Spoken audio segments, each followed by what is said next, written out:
out. We are. Yes. I'm an Amazon bestseller as of this morning. Actually, Tuesday, which is great. We sold out of the book. Like the book is sold out on Amazon. They have to print more, which is this is great. Yeah, it is amazing, and it's so amazing. So what does that mean? Like, I don't know how that process works. When they say it's sold out, what does the first print one look like? What do you do? So I don't know. I hired a publisher, right? We work with Advantage to do it. So I'm sure between Forbes and Amazon, they have some like standard algorithm for like first time authors writing business books, right? So I'm sure it wasn't very many. But did you? So that's interesting. Is this in collaboration with Forbes? Because I think I've had emails from them where they talk about they do that process. Is that right? Yeah. So you just pay them 50 grand. Yeah. You just pay them money. You just pay them 50 grand. It's a book in a box. For us, our average deal size is, close to 800K. So if we close one deal off of this book, it pays for itself. And I think the EO connection to this actually is that I learned about the framework for how to write the book actually came from EO Harvard. So I spent 5 days at Harvard Business School with EO, and everything at Harvard is frameworks.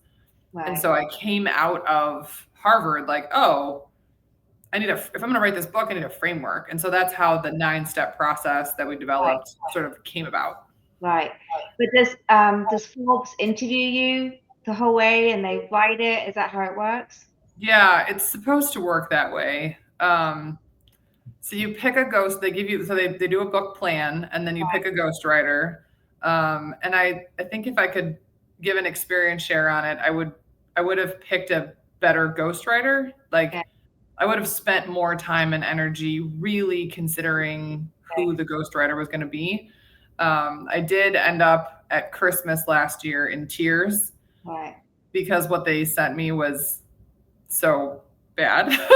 So I had to rewrite a lot of it myself. But we also have chapters. We have a chapter approved by Gartner, the third-party research group, which is a big deal. We have a forward by Sangram Vadre. He's here in Atlanta. We've got chapters written by other people. So and we have case studies from clients. So there was a lot of approvals and other things that went into the book. It's not a memoir, right? I need a lot of people. Yeah, here she is. I brought her with me for you. She's right here. Okay, I'm just turn the light down. Hang on. Feel like I'm a bit bright. Might make it better there. I've got all my lamps set up around me, my podcast lamps. It's still a bit shining bright. Sorry. You're good. I'm like right in front of the sun. Yeah. And look, I've got brightness all over my face. But we may have to just do this, let it go. It's fine. We're looking at you anyway, not me. And now the dog's going to come in. There you go.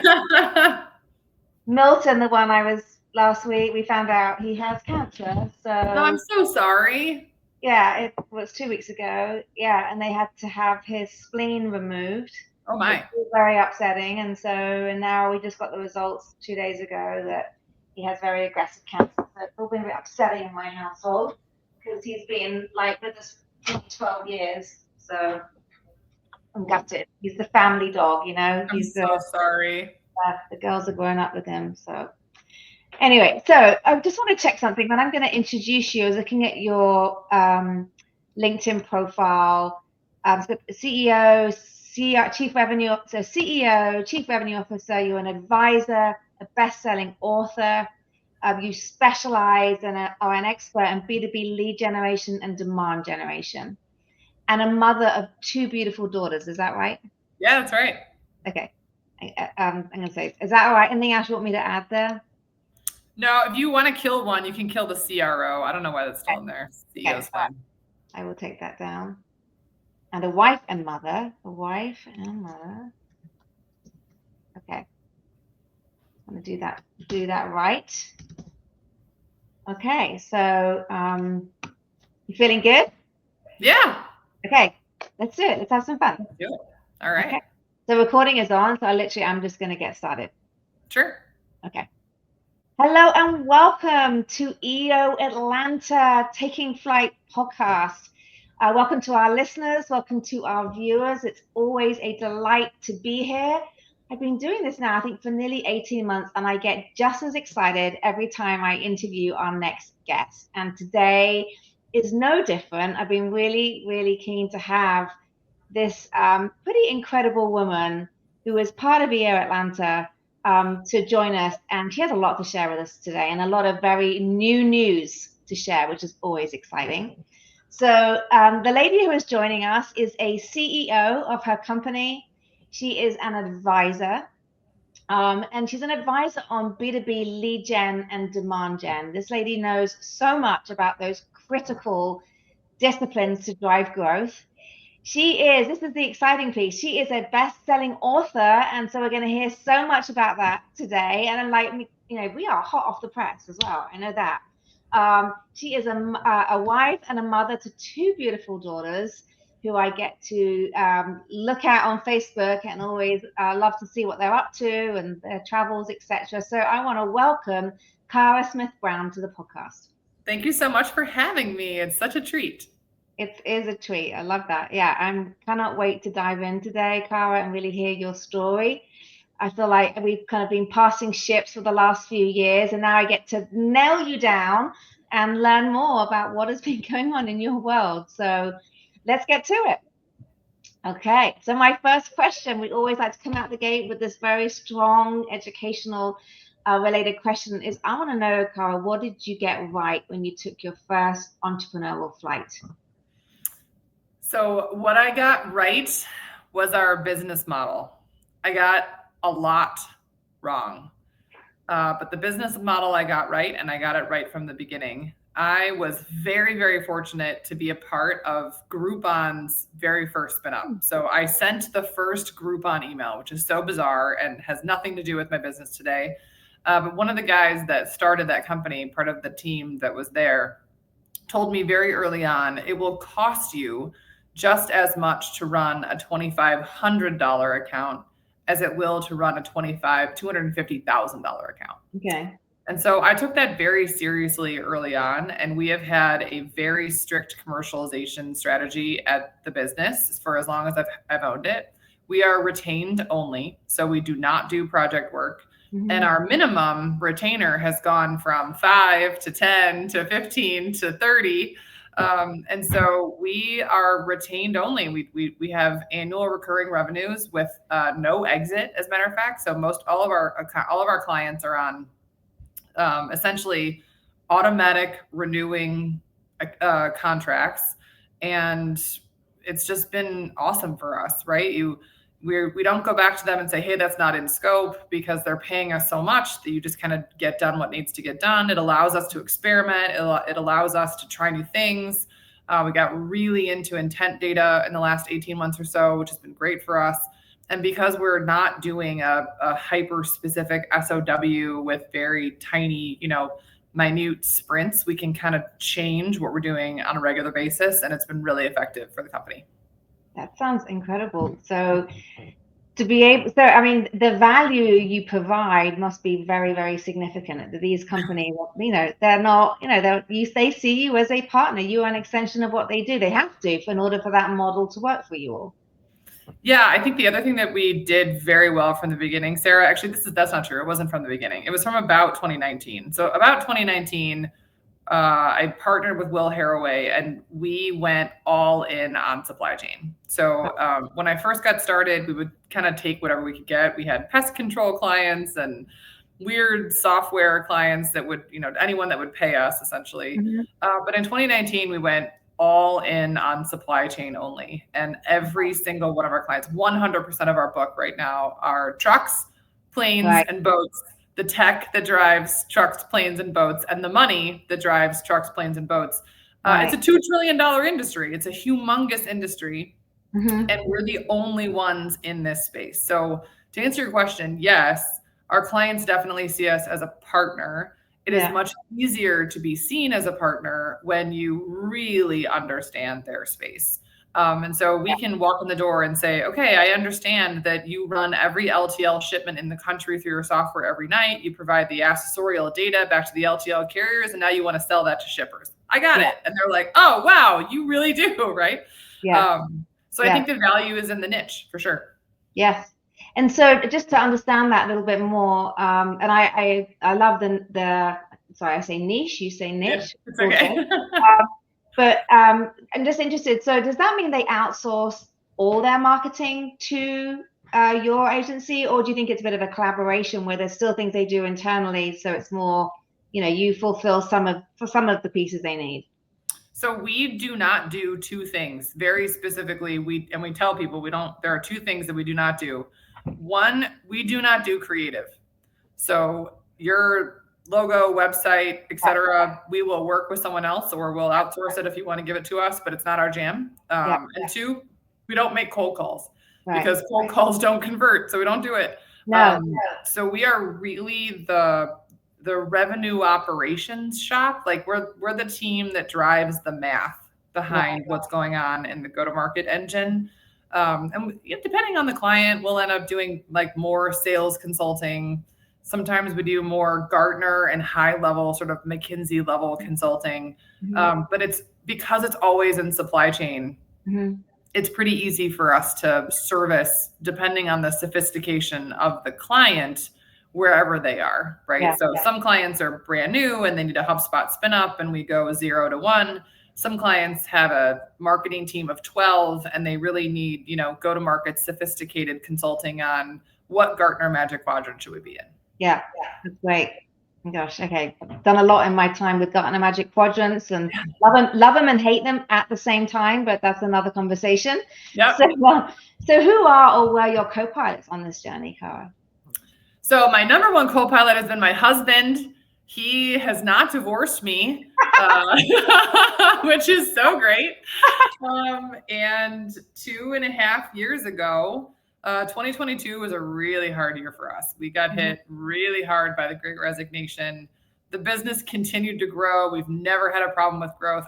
I sell lead gen, so obviously I do it for myself for a living. We've always grown. We've grown it. We were 121% in the pandemic, and then 40% year over year since the pandemic. So there's no growth problem.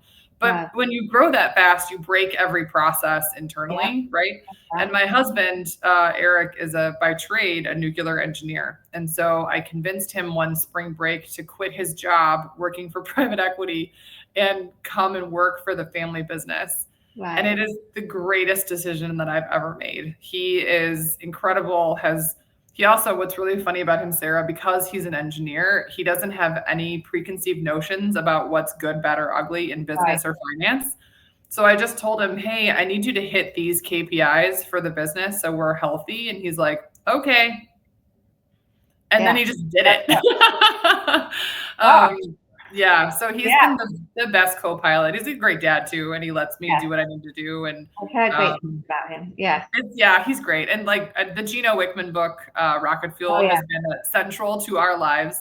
I am the visionary, he is the integrator, and it works really well for us. So he's been the co-pilot, and I'm so grateful. So how long ago did you say he became part of the company? About 2.5 years ago. And it took him probably six or 8 months to kind of figure out that a marketing agency is very different than an engineering firm. But he keeps the engineering kind of discipline, if you will, on the operations team. And to be totally honest, I devalued anything that wasn't revenue driving, which is really hard as an owner because your team feels devalued. And I was devaluing anything that had to do with process. I still do this to this day. I still do this, even though I know it's important. I'm still like, that too. I don't need an SOP for this. We don't why is it taking so long to make this change? And so he kind of comes in behind me and cleans up the mess that I make when I make everybody angry. And he makes it happen in a way that people feel seen and respected and heard. And he's just terrific. He's the yin to my yang. I'm not very nice. He's super nice.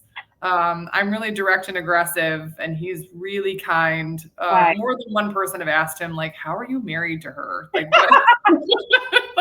Well, it's Why? working. You're in business. It's going Yeah. well. Marriage is, I'm assuming it's going well. And they just moved into a beautiful new home. So Yeah, we did. yeah. So I think you've got something going really well there, Cara. And Yeah, it's good. I'm a big fan of Eric Brown. Huge fan. yeah. Okay. I love that. So what is a challenge you on your team have had to solve recently? And I want to know how you did it, how it is now. Tell me the story. Yeah, the challenge is just people. People has been such a challenge for us. Like I said, 2022 was really hard.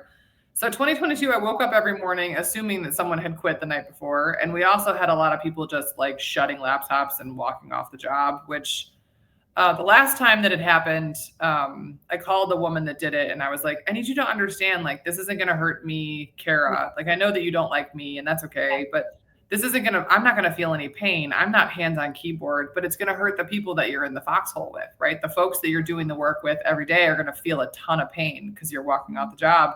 And she was like, I don't care. That's not my problem. That's your problem. And so I thought, how do I stop this pain, right? Like this pain from the team. So we did something kind of crazy, Sarah. We put every single employee on a contract.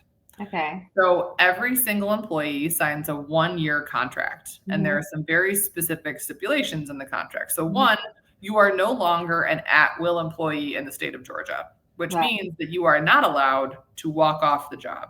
That is, you are waiving your right to be able to just walk off the job, or you'll be in breach of contract and like technically we can sue you. Nobody wants to get sued, right? No. So, and you're making a commitment. You're signing a piece of paper that makes a commitment for 1 year. There is an 8% retention bonus that we pay on day 91. So if you make it to day 91, you get a nice big bonus, and it's a retention bonus. So if you are retained through 365 days, that's your money. You earned it. You keep it. Yeah. If you choose to leave before 365, you are not retained, and you have to pay that retention bonus back to the company. Right. And we have done it. We have received checks from people who have chosen to exit. And so there's a real deterrent from just walking off the job. The same is also true if we decide that you are not the right fit after day 91. That retention bonus is yours because we did not retain you, right? And it has cut down on our turnover by like probably 200 to 300%. And we have the real reason is people don't want to sign it. So someone gets to the end of the interview process or midway through and we bring up this contract and they're like, I don't want to sign that. It is a very clear indication that they don't want to stay for a year. And if you don't want to stay for a year, I don't want you here for 1 day, right? Like just don't even bother starting. No. So it's been because the amount of time you invest in these people, right? There's a lot of energy and cost into that. So you're right. If they don't want to sign it, it's not worth the upfront investment. I went to a top grading event that we hosted the year that I was on the board, that I invited the guy from top grading because I wanted to hear him talk.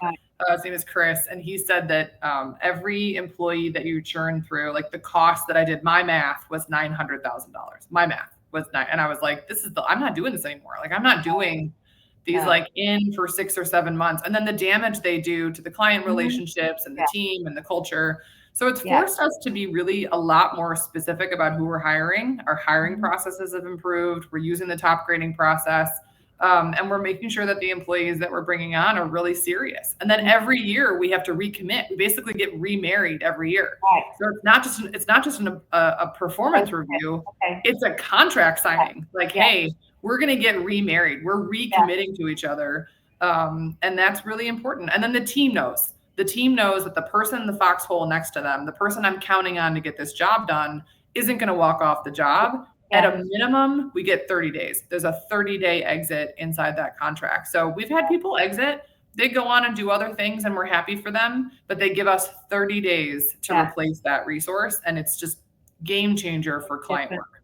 Yeah, no, 100%. That makes so much sense. How does out of interest, because I think that is a really great piece of knowledge for other people who, we all, in my company, not so much since Dave McMullen became president, but before that, I mean, we had a churn issue too. But I didn't even realize you could actually go ahead and create a contract. And you said it's not part of the state of Georgia law, like I didn't even know that was something you could overcome as a business owner. So I did this. I had a coach, Eric Frank. He's a Petra coach, and he's so great. I love Eric. At the time, he was my coach when we put this together, and he was like, "You need to get on the EO speaker circuit and just talk about this contract." Yeah. And I was like, "I'm not going to do that, but I appreciate the sentiment, right? That's smart." My lawyers don't love it. Like it's fine. Like it's all legal. There's nothing wrong with it. And actually, in Europe, this is super common. Oh, no. This is how This is how it is. I mean, you don't ever have a job without signing a contract in your right. So and you get 90 days, you know, or well, depends on the level seniority of your position, but you get time. And I think that's so important because employees need reassurance as well as employers as well, that people are gonna, you know, there's time to change. You know, it's been interesting as we're hiring, as we get bigger and our revenue gets higher, we can hire better people, right? Yeah. And as we're hiring better talent, they're older. So I get to hire more adults, which is great. And adults have usually had at least one layoff experience. And when they hear that we're going to give you 30 days and there's a built-in severance and we're not going to drop you like a bad habit and you're not going to drop us like a bad habit, they're like, where do I sign? Like, sign me up for this because it's a guaranteed 30-day commitment if something terrible happens, right? And we've done one layoff and it was hard for everyone, but they were all treated fairly. And as long as you follow the terms of the contract, no one's surprised. No, right? It's all written out, and and you can point to it and say, no, we signed this a year ago. This is what we agreed to, right? Yeah. Wow, I've never heard that in this country, and I do applaud you. I do think it. Yeah, I would like to see. You know, like I say, I like it not just from the business perspective. I feel like in Georgia we have that freedom to get rid of people whenever we want, and that never really felt fair to me. So I just feel like you're actually giving. I know it's benefiting your business, but you're actually giving some reassurance to your employees too, and that's rare to get. Now that you said that, that's the way that I should position it. I really should position it that way. But I'm the owner. I'm the entrepreneur. Like it's about protect. And when I tell people this, it's about protecting other people's jobs. Yeah. Right. Like when you walk off the job and you put a client at risk, because all of our clients are paying us $50,000, $60,000 a month. When you put $1 million deal at risk because you walk off the job, it's not, I'm going to have a job, right? Like it's not my job I'm worried about. It's the 6 or 7 people that could potentially get laid off because we lost $1 million in work, right? And so it's not about me. It's not about the business. It's not about like my ego. It's about keeping the jobs that are so important. Like I have such an intimate responsibility with the leadership of being a job maker. Like I am paying your mortgage, your car note, your kids' healthcare, like having a contract between that and like making sure that everyone's on the same page just it helps me sleep better at night. Yeah, no, I get it. That's really great. So what excites you about your future flight? Where are you guys headed? Well, I'm so excited because this book is crushing it. And I think anytime you do something and you put something out into the world, you leave yourself open to criticism. And so far, no one's told me that it's terrible. Someone will tell me it's terrible at some point. And I'm ready for it. I'm steeled for this. But so far, the reception has just been absolutely wonderful. And I'm super, super proud. One of the things I'm most excited about for 2025 is we're going to start our own kind of user conference or a customer event, which I'm super pumped about. So we offered our current customers to send their junior marketers to us in December, but we did not invite the leaders. I was like, you can't come. Send me your junior people. We're going to test out some stuff on them. So we're going to test like events and how do we share the content and what are the best things we can share, and we're going to get a bunch of feedback, and then next year we're going to do a full summit and we're going to bring in outside speakers, and I'm so excited about this because I think the value of what we share with these customers, like I said, like they're all, these are leaders and they're all in the same space, is that they can connect and share too. So I'm really excited, looking forward to 2025 and putting that together. Yeah, it's that cross collaboration, I love all this. I've done a lot in that space, but there's nothing better when your customer is talking to your customer. Oh, and they're talking about your company. It's like, I'm not gonna lie, there will definitely be prospects in the room too, right? Like this is an there should be, but it's so many benefits for such an event like that. I love that. I mean, I can see, and those things can be, they're repeatable, aren't they? Every year, and it gets bigger and it's bigger. And next thing you know, you're holding it in Miami, and everybody wants. I mean, I hope. Yeah. I'm planning on hosting it at the WeWork in Midtown right now. Okay. So like it's very low. Out here, Cara. I'm going for it. I like that. Yeah, I like that. I appreciate that. So I think now is the time. Let's talk about your book. Can you just show for our watchers? Yeah, it's here. She's here. She's real.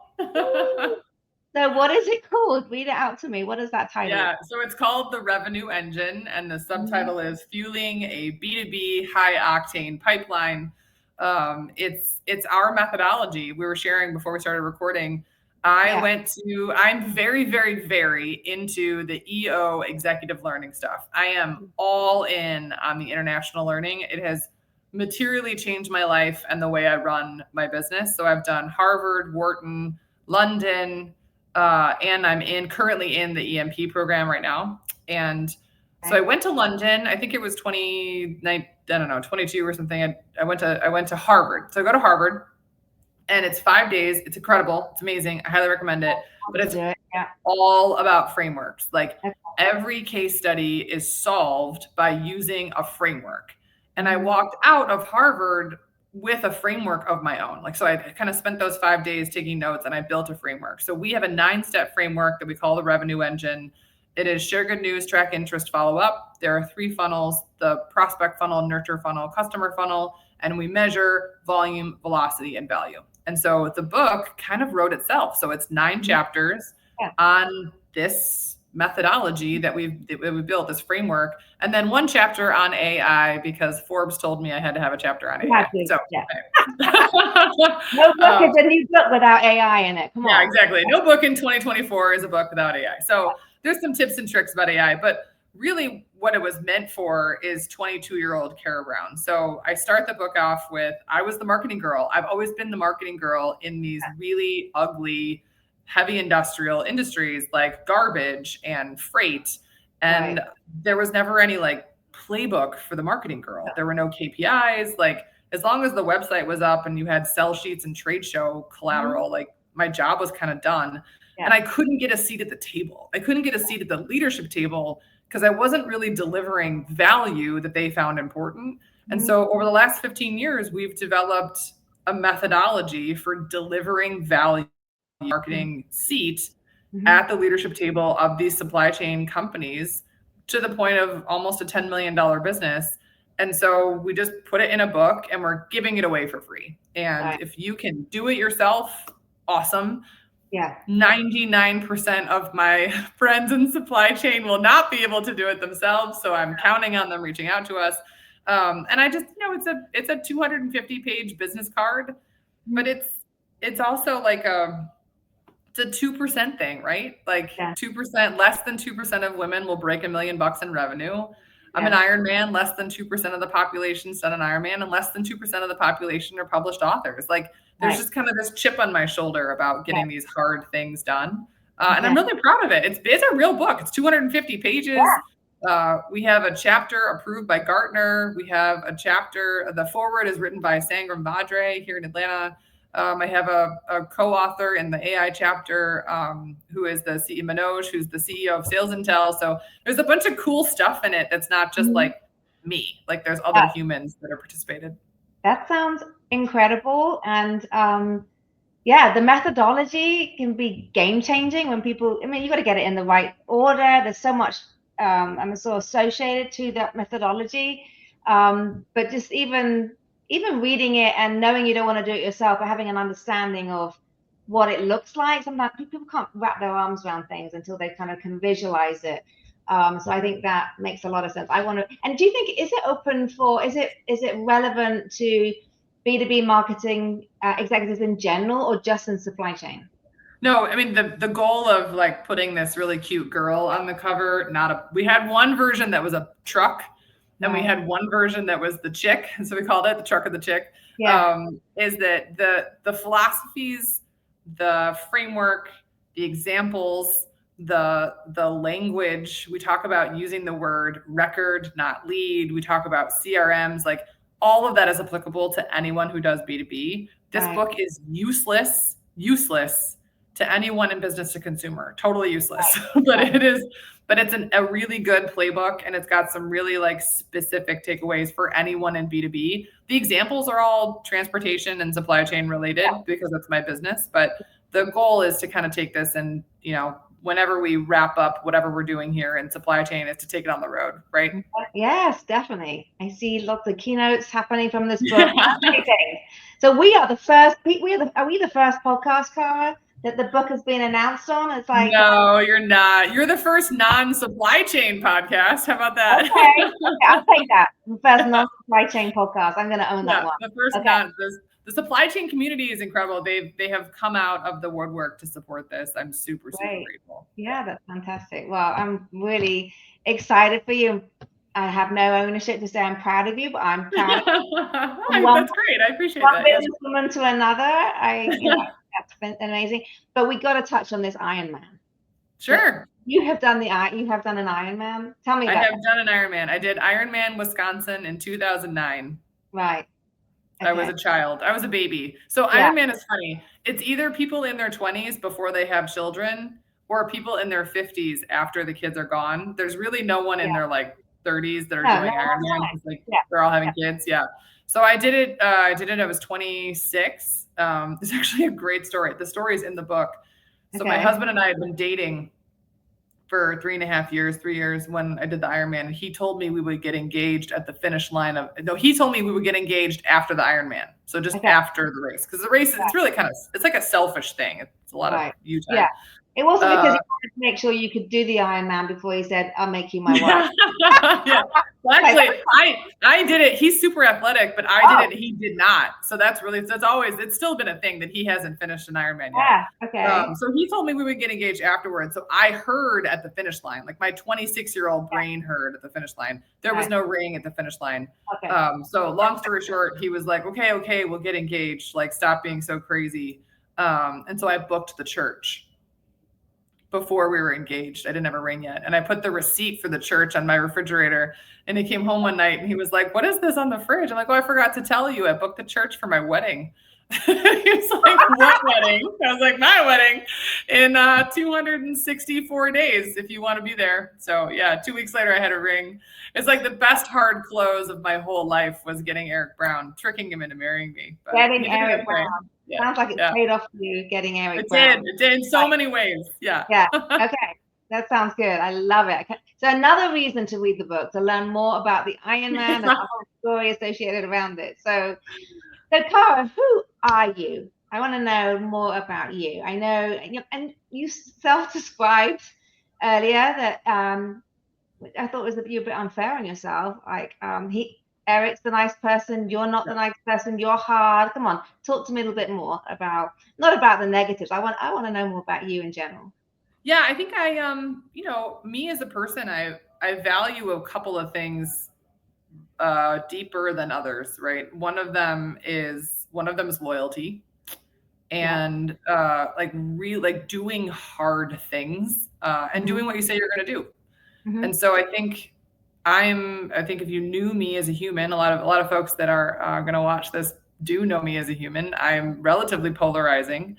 Right. Because I expect people to do what they say they're going to do, be honest about who they are as people. Mm-hmm. And I'm pretty direct. Like, I'm real direct. If you're in my forum, like, you are going to get asked hard questions. But I would expect the same of someone else to me. Right. And I think asking the hard questions is part of being curious, and it's part of growing. I push really hard, and I push the team really hard. I push myself really hard. But if you don't push yourself hard, you don't do extraordinary things. Yeah, that's true. And I think someone asked me, like, what's the next book? Right. And I was like, there is no next book. This book took everything out of me. Like, I'm done with books. Right. But if there was a next book, I think it would be something around, like, I'm a very normal kid. I grew up in Schaumburg, Illinois. I Hmm. went to the University of Illinois. I'm not spectacular in any way. I'm not like particularly beautiful. Like it just show up every day and do the really hard work, right? Do the hard stuff. Be willing to have the hard conversations. I think a lot of times, and I don't know about entrepreneurs, but people in my life in general are scared of having the hard conversations. Hmm. One of the favorite things about I have a really really good friend. She's my best friend in the whole world. Yeah. And we moved to Serenbe, Hmm. and Serenbe is full of people that are not my people. Hmm. And they're Eric's people. He's very happy here, but Yeah. this has been a hard place for me to move to. Yeah. And I'm working on it. I'm working on it. And she said to me, you're gonna have to be a little more gentle Right. when you get there. Like, not everyone is going to want to talk about business 100% of the time Yeah. the way that you do. Not everyone's going to be as aggressive as you are. Not everyone is going to be as, as like, direct as you are. And I really appreciated that feedback Hmm. because she's right. And I Hmm. have been very fortunate to surround myself with a bunch of really aggressive, dynamic, specifically women Yeah. that are willing to kind of put up with me and just how crazy I am sometimes, but they're also just as crazy. So, but it's a very small group. And Yeah. so when you, I mean, like you're a woman in business, when you get around like normal people, they're like, why are we only talking about macroeconomics and what's Yeah. going on in the economy? Like, why, like, and doing hard things? Like, let's just talk about the kids and normal stuff. And that kind of bores me. Yeah. I'm not really interested. No, no, I hear you. I mean, I think not trying to compare myself, but Oh, please. there is comparison. I always remember when my children were young, and I was always working from home and trying to manage the children. And so next thing you know, you're going to Susie song time because you're taking the girls, and you're doing it for the kids. But the conversation afterwards with the ladies was, it just always struggled with it. I wanted to fit in, I wanted to be that person, but I was always more comfortable talking about work and not trying to bore, but like entrepreneurship and, or just the issues around why don't women have, more opportunities to do, it was just always, it was bigger topics. And I used to criticize myself for it, thinking like, why, and I even remember, just this one last point. I remember we had some neighbors come around in England, and when our babies were young, and they wanted to talk to my husband about work, yet didn't want to talk to me about work. And I remember feeling really like, and I think sometimes I think it's a bit of a British thing, but it's like that offended me. It's like, why would you not want to talk to me about work? That's actually what I enjoy more than anything else. I love my kids, but I'm really good at talking about work. So yeah, I do understand what you're saying, and I think it's okay for us to admit the fact that we like talking about stuff like that. Yeah. I think it can, it can be jarring if you're not ready for it. I remember actually, it's funny. I got my very first EO moment. So I met Genevieve Boss, right? Yeah. And and she said to me, okay, do these things, sign up for this club, do these things, and I sent her an email and I was like, okay, I did the things. What do I do next, right? Like, tell me what to do. Oh, wise Yeah. one, right? She's Yeah. so brilliant. And I went to my first EOA event, Mm-hmm. and it was Greg Crabtree talking about labor efficiency ratios. Right. And I remember texting my husband after like the first break. Yeah. And I met Daniel Roberts, who was sitting across from me. And I was like, oh my God, these are my people. Like, I found the people that I need to, this is my, like, these people I need to be with. Yeah. And then when he went to his first spouses forum, when Eric went to his first spouses forum, he came home and he was like, okay, number one, yes, these are your people, and I'm really glad you found them. Yeah. Number two, thank you for not bankrupting the family. I just heard a lot of horror stories, and you're Right. doing better than other people. And like, I think, when you find The the people crew, you and can I have those think, yeah, conversations with. Yes. yeah. And I think the other thing that's been really cool, and the reason why I love the EO international learning so Mm-hmm. much, is as a woman, I am an equal in that room. Yeah. And there's no question. whether Yeah. or not I'm equal, because Yeah. I'm physically in the room and you can't get Yeah. in the room unless you're an equal. Yeah. And so it's been really cool in the international learning stuff, to just be present and know that just because you're present, you're an equal and to be treated like one. And that's Yeah. been really, I've really, the international learning component of the EO experience has been awesome. Yeah, and I want to learn more about that. But when you say that, you know, and I love it, you're answering the whole ROI question around EO. So are you referring to, I mean, you talked about Harvard and I think it's London Business School. Is that Yeah. all kind of going to, you know, like facilities like a university and learning, or is it something beyond that? I mean, I love it all. I mean, I got to be in the very first class of the Global Speakers Academy, and I'm still like friends with Yeah. 4 or 5 of the folks that we went through that together. We're in Miami for 5 days, and we sat by the pool and wrote jokes for people Right. on their talks. And so I think it's a combination of the learning, like the rigor of learning. Like I am such a, Yeah. like I want to learn everything. I Yeah. mean, I think I read 50 books to write mine, right? Like Right. I'm a voracious kind of nerdy learner. And when you're in the room at these international learning events, so is everyone around you. Like they're not, it's a little different. Like some folks go to EO and they go to the parties, and that's great. And like that's awesome. Like no, Yeah. you know, I love parties too. But when you're in this room with 60 entrepreneurs, a lot of them which have flown around the globe, right? Like there are folks there from like literally Nepal. Yeah. They have come a long way to be in the room and to learn what you're learning. And so everyone in the room is very, very committed Yeah. to being a part of the learning opportunity. And so no one's kind of blowing it off, right? No. So that's one. And then two, I just, you know, I think the relationships that you make. I mean, we were in London and there was a forum there from Guadalajara, Mexico, and they were just so loving and wonderful and like, come watch the soccer game and be a part of this culture. And just, it was just, and you're all equal. I think Yeah. the equal piece is Yeah. what gets me the most. And maybe it's my PTSD from being the only female on executive teams for 15 years, but the fact that you're just considered an equal and people think you're awesome because you're in the room is so impactful. It really is. Yeah. No, I love that. I definitely want to experience some of those events. I'm glad you've done that. And I'm thinking, as somebody who's an avid learner, I imagine you're going to continue to want to be part of those type of initiatives. So yeah, I'm looking forward to the last year of EMP. I hear that's really powerful. So this summer I'll do my last week at EMP. And then I heard a rumor in an email. I got the inklings that they might change the Harvard program so you can go back. The Harvard program is always the same, so it's the same cases every year. So there's like going back is kind of like same. But you can go back to the London School of Economics one, and if you go 7 times, you're an honorary London School of Economics MBA. Yeah, like you get like access to the alumni network, which is pretty cool. That is pretty. There was a guy from Germany that was actually like got an alumni status this last year that I was there. Okay. So I might do London again. And you know, we'll have an office in London actually next year, so it could be a good opportunity. That is exciting. That was not mentioned when I asked what are you most excited about. Okay, so you guys are expanding overseas. We are, yes.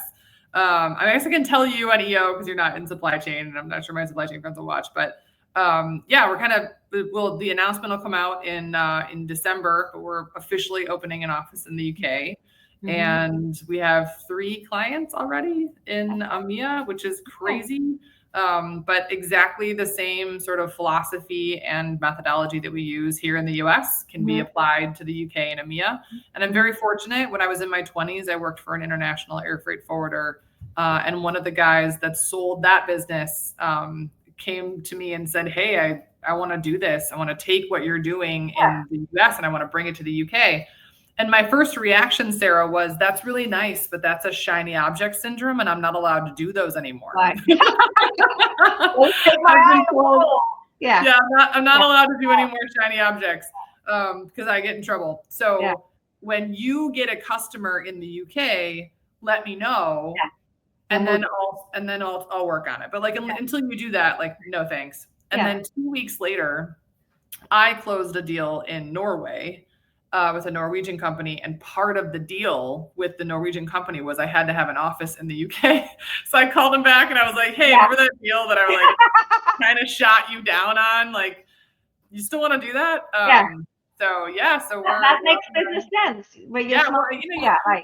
I didn't want to invest a bunch of time and money and energy going across the pond if there wasn't a real need for it. And so it turns out this customer is going to kind of pay for the expansion. There's also like supply chain is a $2 trillion market. Like this is the US only, right? So the US market for transportation is a $2 trillion market. We don't really need to go to the UK to hit our number that we want to hit, right?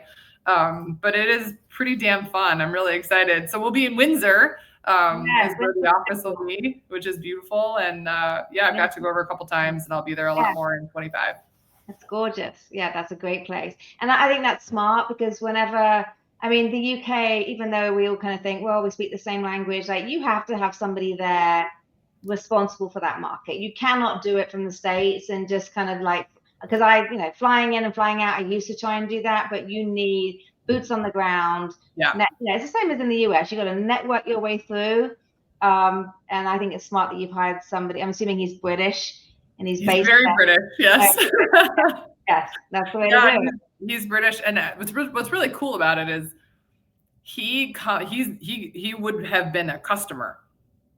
So he sold his business, and his business that he sold would have been a perfect customer for us. And so he basically told me, I've been getting all of these, offers to be the CEO of all these other supply chain companies, but I don't really want to do exactly what I did for the last 30 years again. Like that's kind of boring, right? There's only so many different ways you can ship a pallet. And so he and I had a 5-hour lunch when I was there for the EO LBS, and he was like, this is amazing. It's very concentric to what I've been doing for the last 30 years. I have this network in the UK of folks that are reaching out to me. Like, let's put it together. I think my hesitance to get it done was really about just the fact that I know I have shiny object syndrome. And I came back and Eric was like, absolutely not.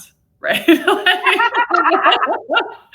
I came back and I was like, this is so exciting. This guy's amazing. I can't wait to start it. And he was like, that's a terrible idea. We will not be doing that. It's a waste of time, money, and energy. You are not like, he's like, I know why you want to do this. You want to go back and forth to Europe every quarter. That sounds really fun. I mean, why not? No, we're not doing it. And so this is the yin and the yang, right? Of like visionary integrator. So he's the one that told me you can do that as long as someone pays for it. He's definitely that all worked out. Yeah, I love it. Okay. Introspection question, Cara. If you were going to do this all over again, would you? In a heartbeat. Okay. Yes, I would. I have had so much fun. It's so hard. It's the hardest thing I've ever done. Yeah. And some days I am like, what am I doing? Why would I do this? Actually, it's funny. I'll tell you this story because this is an EO audience. So I Tuesday was at a very sexy trade show called Freight Waves. I was at this show in Chattanooga. A bunch of freight brokers, freight tech companies. These are all my people. Yeah. And I launched the book at the show, right? So I am a celebrity. I'm having literally the time of my life. I'm signing books. I'm on the Freight Waves TV. It's a great day. And after lunch on Tuesday, I got a call from a very unhappy customer who was like, we're going to pull, $1 million of work if you don't fix this thing. Like that is entrepreneurship in a day, right? Like you're an Amazon bestseller. You're literally on television. Everything's going great. Nothing could be better. And then you get the call that like just wipes it all out, right? So some days I'm like, what the hell am I doing? Like, why am I putting myself through this? And other days, and then you fix the problem and you make a bunch of phone calls and you smooth things over and everything's fine and they're not firing us. And you get back on the horse and you do it again and you're solving problems. And I think the value that we're creating in this marketplace, the cool thing about what we're doing very specifically is we are bringing really sexy, cool software and go-to-market applications of that software to supply chain. So the supply chain market has always been a laggard. No one's surprised. A bunch of truck drivers, right? And we're taking this really cool stuff like 6sense and Rollworks and demand base, and we're applying it to this $2 trillion space, and we're the first ones to do it. Right. And then, so that's kind of cool. Like that's a cool moment for me. But the other one is jobs, right? Like making jobs, like making jobs out of nothing. Like this didn't exist before. And now I'm making this thing, and I can employ people, and they're doing things, and they're building their own best practices and their own skill sets. And I couldn't do that when I was in corporate. I didn't have the power. You always had to ask someone for permission to do what you wanted to do. And so I'm really glad that I get to make my own calls. Most of them are right. Probably 30% of them are wrong. But yeah, you know, on the whole, they're right. And if you can continue to just make the right call and show up and be there for your people and be there for your clients, like it seems to be doing just fine. Yeah, I love it. And thank you for sharing that. Definite day in the life of an entrepreneur. I completely agree. You can be up 1 minute, down the next, and by the end of the day, everything's turned itself around again. It's like, yeah, you just don't know. And I think that's what keeps our feet firmly flat on the floor and really does allow us to be as humble as possible. And I think that's important in growing a business and inspiring other people to join you, keeping that humbleness too. So I think you're doing that, Cara, but you've got that amazing vision as well. And I love that. So, well, look, we are going to need to wrap this up. I could spend another hour probably talking to you, really diving into all these areas, but it's a Friday and I'm sure you've got things to do, and we've spent nearly an hour. This has been an amazing conversation. So thank you, Cara, so much for joining us today. Thank you. Thank you for doing this for EO, Sarah. I think this is so special and important. I know you give your time to do this, and I think you're so great at these. I've watched so many of them, and you're so great at asking questions. And I know the one that you did made you uncomfortable, but I really appreciate that you can that you are the person that is sharing the stories of some of these members, because there are some incredible entrepreneurs that we get to be friends with. Yeah, thank you for saying that. And I do really enjoy it. I'm better at asking the questions than I am at answering them. I think curiosity has always been the area for me, which forces me to want to do things like this. So, and curiosity for other people, you know, like hearing you talk about these contracts, and, you know, I'm sure there's so many people business owners, you know, here at Atlanta and beyond, which could benefit even knowing that's something to do. I did not know that was something we could do. So you have shared a lot of knowledge and expertise, and then you've also shared a little bit of your 5%, which I think is really nice, and that's what we try and do, I think, as EO Atlanta entrepreneurs. So anyway, thank you to our audience. Thank you for joining us. I love the fact I get so many comments from people saying, oh, they heard this one from last week, it was so good, and when is the next one coming out? So there's anticipation, Cara, for your one to come through. We will let you know when it's coming out. Share it. And anyway, thank you again to everybody, and we'll see you next time. Okay. Good job, Cara. It was really good. That was so fun. You're so good at this. This is awesome.